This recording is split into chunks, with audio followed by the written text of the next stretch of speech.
তিনবারের প্রধানমন্ত্রী বেগম খালেদা জিয়ার মৃত্যুতে চলছে 3 দিনের রাষ্ট্রীয় শোক। এই শোককে কেন্দ্র করে 31 নাইট উদযাপনে পটকা, আতশবাজি সহ বেশ কিছু নিষেধাজ্ঞা দিয়েছে আইনশৃঙ্খলা বাহিনী।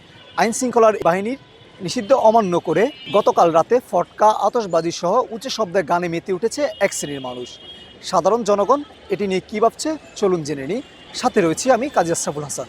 এরকম একটা রাষ্ট্রীয় শোক আমাদের দেশের অনেক জনপ্রিয় একজন জনদরদি বলেন বা আমাদের দেশপ্রেমিক বেগম খালেদা জিয়া, তিনি যে মৃত্যুবরণ করলেন, তো তারপর আমাদের মাঝে একটা শোক বিরাজ করছে আমাদের সকল সাধারণ জনগণের মধ্যে। এখন এর মধ্যে কিন্তু আমাদের মাথায় যে আতশবাজি করা বা নতুন বছর যাকে সেলিব্রেশন করে উদযাপন করে বরণ করে নেওয়া, এটা আমাদের মাথায় আসার কথা না। আতশবাজি এটা টু মাচ হয়ে যায়, এটা আমাদের জন্য এমনিতেই করা উচিত না। তারপর আমাদের শোকের মধ্যে এটা আতশবাজি করা, যেখানে রাষ্ট্রীয় শোক ঘোষণা করা হচ্ছে, যেখানে রাষ্ট্র শোক পালন করছে, আমাদের জাতীয় পতাকা যেখানে অর্ধনমিত থাকছে, তো এরকম মোমেন্টে এসে যদি আতশবাজি করা হয়, এটাকে কোনোভাবে আমি সাধারণ নাগরিক হিসেবে সাপোর্ট করি না, বা আমার কাছে মনে হয় কারো সাপোর্ট করা উচিত না। একজন সাবেক প্রধানমন্ত্রী মারা গিয়েছেন, এটা স্বাভাবিক একটা শোক। সারা দেশে রাষ্ট্রীয়ভাবে শোক ঘোষণা করা হয়েছে। এটা আসলে আমার মতে আতশবাজিটা ফোটানো এটা আমাদের কালচার না, মুসলিম কালচার না।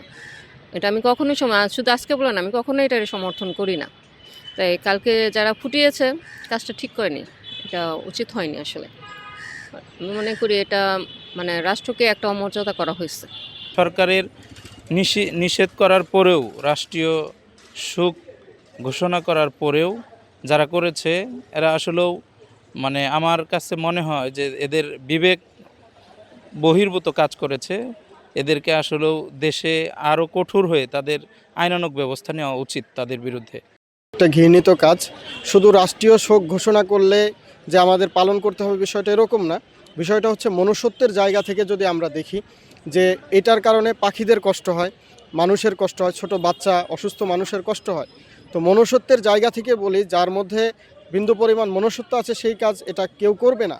কিন্তু যারা করেছে তাদের অবশ্যই শিক্ষার অভাব, সেটা পারিবারিক হোক, রাষ্ট্রীয় হোক, বা আমাদের সমাজ ব্যবস্থার যেই শিক্ষা আছে সেটার অভাব রয়েছে, যার কারণেই তারা এটা ঘৃণিত কাজ করেছে। এর আমরা নিন্দা জানাই এবং ভবিষ্যতে যেন না হয়, ধীরে ধীরে আমাদের সোশ্যাল মিডিয়ার মাধ্যমে ভালো কাজ প্রচার করে এবং তাদের ঘৃণা ভরে যদি আমরা দেখতে পারি ভবিষ্যতে যে কোনো কাজ করতে, এই ধরনের কাজ করতে মানুষ খারাপভাবে দেখবে, এই ভয়ে হলেও মানুষ আর করবে না। এজন্য আমার সাধারণ জনগণ হিসেবে চাওয়া যেন এটা সোশ্যাল মিডিয়ার মাধ্যমে ভালোভাবে, এটা যে একটা খারাপ কাজ এইভাবে প্রচার করা হয়, যেন মানুষ এটা কেউ করলে ঘৃণার নজরে দেখতে পারে।